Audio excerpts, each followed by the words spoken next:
Vous êtes prof et vous n'avez pas le temps de lire. Vous êtes submergé avec les cours, les devoirs à corriger, vos enfants. Vous n'avez pas le temps de lire, c'est normal. Rassurez-vous, je suis là. Je lis et résume des livres ou des articles de recherche pour vous. Oui, c'est vrai, je suis prof moi aussi. Comment je fais? C'est simple, je n'ai pas de vie.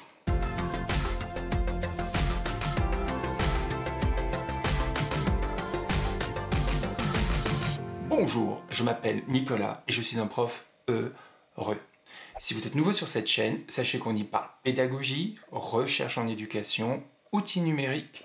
Je partage des ressources, mon quotidien dans ma salle de classe et ma joie d'être un prof heureux. Nouveauté sur la chaîne, c'est le Book Club où je partage avec vous mes lectures en rapport avec l'éducation. Aujourd'hui, nous allons parler de Activer ses neurones pour mieux apprendre et enseigner par Steve Masson aux éditions Odile Jacob. Steve Masson est professeur à l'Université du Québec à Montréal, où il dirige le laboratoire de recherche en neuroéducation. Son idée générale est que les connaissances et les progrès de ces dernières années sur le fonctionnement cérébral peuvent nous permettre de mieux enseigner. A priori, ça se tient. Oui, ça se tient. Son ouvrage est découpé en 7 parties qui représentent les 7 principes neuroéducatifs pour l'école. Stanislas Dehaene, lui, il n'en a que 4. Je dis ça, petit joueur. Pour chaque chapitre, Steve Masson décrit d'abord l'état actuel des connaissances sur le sujet, puis comment mettre en application chaque principe quand on est prof. À la fin de chaque chapitre, vous trouverez une synthèse, accompagnée de son schéma bilan. C'est très bien construit. Normal, c'est un boulot de scientifique. Je ne vais pas vous dévoiler l'intégralité du livre. Entre nous, je ne suis pas sûr que l'auteur apprécie. Je vais reprendre chaque principe, vous dire comment je l'ai perçu et ce que je fais en classe en rapport avec cela. Allez, voyons donc ces 7 principes. Principe 1. Activer les neurones liés à l'apprentissage visé. La clé d'une bonne mémorisation est la connexion entre les neurones. Et des neurones qui s'activent ensemble se connectent ensemble. Il faut donc créer des situations où les neurones s'activent. On essaiera donc de privilégier des approches actives, c'est-à-dire des approches qui poussent l'élève à réfléchir à minima. C'est ce que nous faisons en sciences avec la démarche d'investigation. Le corollaire de ce principe est qu'il faut éviter d'activer les circuits neuronaux non pertinents, ce qui conduirait à les renforcer, et donc à renforcer des stratégies inefficaces et inappropriées. Et ça, ce fut un des moments que j'ai eu en lisant ce livre. Cela passe déjà par l'élimination de tout distracteur externe, comme une décoration de classe trop chargée, ou quand on est à la maison, un téléphone portable allumé sur le coin du bureau, mais aussi éviter de faire émerger des idées inappropriées, au risque de les renforcer. De mon temps, en 2001, alors que j'étais un jeune prof stagiaire plein d'allant et d'innocence, on nous avait parlé des représentations initiales des élèves, et qu'il était important de les faire émerger pour les prendre en compte et les corriger. On se rend d'ailleurs compte que certaines représentations perdurent jusqu'en faculté. Un exemple de représentation initiale classique, dans le cadre de la digestion, est qu'il existe 2 tuyaux dans le corps.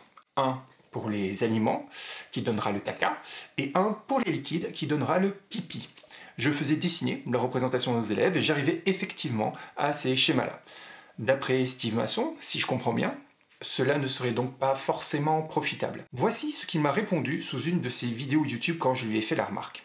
Bon, j'avoue, j'ai pensé lire la réponse de Steve Masson en faisant l'accent québécois, mais ce serait à la fois très insultant pour tous les Québécois et très humiliant pour ma petite personne. Voici donc sa réponse. Votre réflexion est des plus pertinentes. Merci. Quelques études suggèrent qu'il est sans doute préférable de ne pas faire émerger les représentations au début de la séquence d'enseignement, si on soupçonne que les contenus à apprendre peuvent être associés à des conceptions erronées. Voir par exemple cet article de mon collègue, cet article je vous le mettrai en description. Patrice Pauvin, je le cite quand même. Fin de citation. Principe 2. Activer les neurones à plusieurs reprises. La répétition permet de renforcer les liens entre les neurones et de lutter ainsi contre l'oubli. La répétition ne doit pas être trop facile, sinon un phénomène de suppression de l'activité cérébrale se met en place. C'est un équilibre qui n'est pas facile à trouver. Pour moi, la répétition permet de mettre en place certains automatismes qui permettent de libérer la charge de travail du cortex préfrontal et de mieux rediriger les ressources cérébrales vers l'apprentissage visé. Dans le même ordre d'idées, l'auteur déconseille l'utilisation des tâches complexes, notamment en début d'apprentissage. Je cite, « Si la compréhension de la situation demande beaucoup de temps et d'efforts, et que conséquemment moins de temps et d'efforts sont alloués à l'activation directe de l'apprentissage visé, alors cette approche n'est sans doute pas la plus efficace. » Cela ne veut pas dire qu'il ne faut jamais faire de tâches complexes, car elles permettent de vérifier si l'élève est capable de transférer ses apprentissages dans des situations avec une charge cognitive élevée. Une partie que j'ai appréciée est la métaphore de la forêt. Je cite, « À certains égards, le cerveau est comme une forêt dans laquelle l'apprenant marche. Cette forêt est densément peuplée avec une végétation abondante. La marche y est donc difficile initialement. Pour se déplacer, l'apprenant doit pousser les branches, en plus d'écraser l'herbe et les petits arbustes avec ses pieds. Le passage répété du marcheur crée progressivement un sentier qu'il est de plus en plus facile d'emprunter. Bien vite, ce sentier devient une voie privilégiée pour passer du point A au point B. De la même façon, si un élève a déjà tracé un sentier qui serait faux, il peut être difficile pour lui de prendre un autre sentier. Il lui faudra donc désapprendre et défaire les mauvaises connexions neuronales. Principe 3. Entraîner la récupération en mémoire. Lorsqu'un élève fait une évaluation, il fait de la récupération en mémoire, il va chercher l'information dans ses souvenirs. On peut l'entraîner à cela. Nous devons l'entraîner à cela. Il est maintenant clairement établi que de tester les élèves les aide à mémoriser et à se souvenir des connaissances importantes. C'est un changement que je considère comme très important. On ne teste plus pour savoir si l'élève a appris, on teste pour qu'il apprenne. En classe, je fais pas mal de quiz, j'en fais avec H5P, parfois Kahoot, parfois WooClap. Je questionne simplement aussi. Tiens, je pourrais en faire une vidéo. La forme est variée.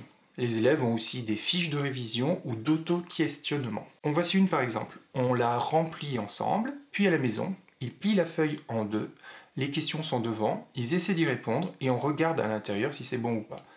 Ils savent qu'ils auront les mêmes questions sous forme de quiz le jour de l'évaluation.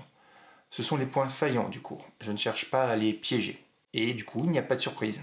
Cela fait partie du kit évaluation par contrat de confiance d'Antibi. Tiens, je pourrais en faire une vidéo. Principe 4. Élaborer des explications.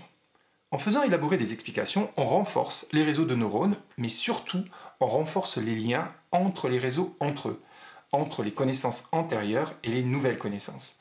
Cela passe par la réponse à certains questionnements, comme les questions du jour que l'on peut avoir en SVT.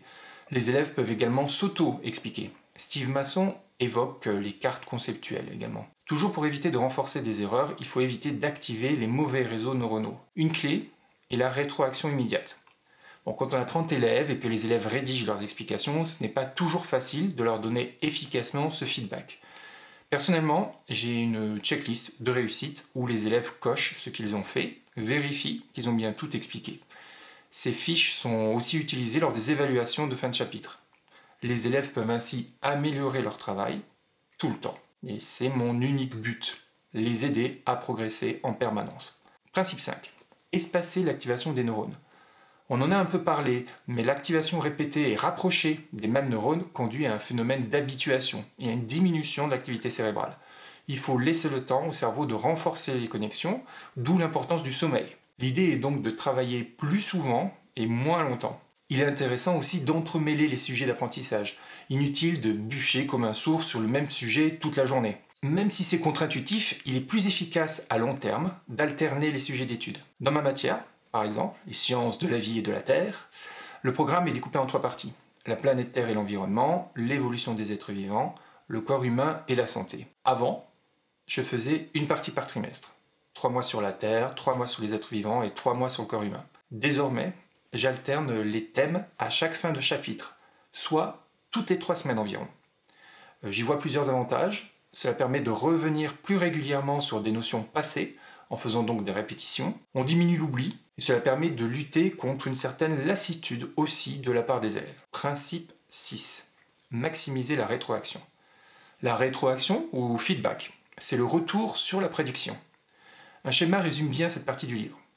Quand on pose une question à l'élève, son cerveau fait une prédiction sur ce qu'est la bonne réponse.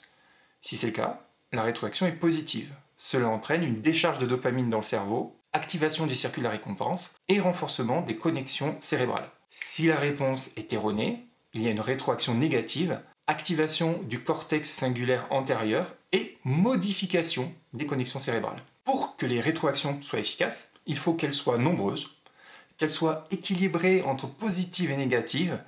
Il faut des attentes élevées, mais réalistes pour ne pas décourager les élèves. C'est un défi qui peut s'avérer périlleux et qui dépend pas mal du contexte d'enseignement. Les rétroactions en général doivent être immédiates ou assez proches, d'où mon idée d'une checklist de réussite. Les quiz sur ordinateur sont super aussi à cet égard. Principe 7. Cultiver un état d'esprit dynamique. L'état d'esprit dynamique fait référence au Growth Mindset de Carol Dweck. Je mettrai une vidéo d'une de ses conférences en description si vous ne connaissez pas. Je vous gâte quand même, hein? Si, je vous gâte, mais vous le méritez. J'avoue avoir été surpris de voir cela figurer dans le livre dans la mesure où ce concept me semblait assez critiqué et scientifiquement moins assis que le reste du livre. Personnellement, j'y adhère surtout du point de vue idéologique, plus que du point de vue scientifique. L'état d'esprit dynamique correspond à notre rapport à l'erreur. L'erreur n'est plus une faute, mais un outil nécessaire à tout apprentissage pour progresser. Cela fait partie intégrante de l'apprentissage. Dans le cerveau, cela correspond à la neuroplasticité, le fait que les connexions entre les neurones sont dynamiques et peuvent évoluer au cours du temps. Pour cela, j'essaie d'avoir une culture de classe où l'erreur fait partie du chemin. Il n'y a pas de conséquences dévalorisantes à une erreur. Je vous ai déjà montré les posters que j'ai dans ma classe. En fait, ils sont aussi pour moi. Tant l'erreur est stigmatisée, même pour moi. Pour favoriser un état d'esprit dynamique, par opposition à un état d'esprit fixe, nous essayons d'associer la réussite à des stratégies, à un apprentissage, plutôt qu'à des efforts seuls ou à un talent seul. Steve Masson donne l'exemple suivant. Disons plutôt à un élève. Bravo pour votre excellent résultat, vous avez travaillé fort et amélioré vos stratégies d'études. Plutôt que bravo pour votre excellente performance, vous êtes vraiment bon, vous avez du talent. Car dire vous avez du talent signifie en sous-texte on a du talent ou on n'en a pas. Et donc on ne peut rien y changer. C'est la marque d'un état d'esprit fixe. Ce que j'en retire. J'espère vraiment vous avoir donné envie de lire ce livre.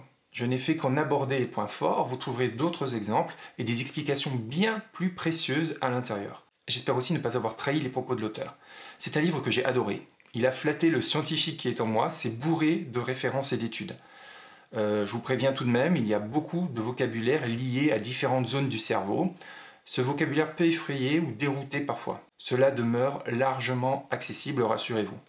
Du point de vue des stratégies pédagogiques, les conseils de mise en application sont nombreux, pertinents et assez généralistes. C'est à vous de vous les approprier selon votre contexte et vos envies. Bref, je conseille la lecture de ce livre. Avant de se quitter, n'oubliez pas que dans l'éducation, le contexte est essentiel. Comme dit toujours Dylan Williams, tout fonctionne quelque part, mais rien ne fonctionne partout.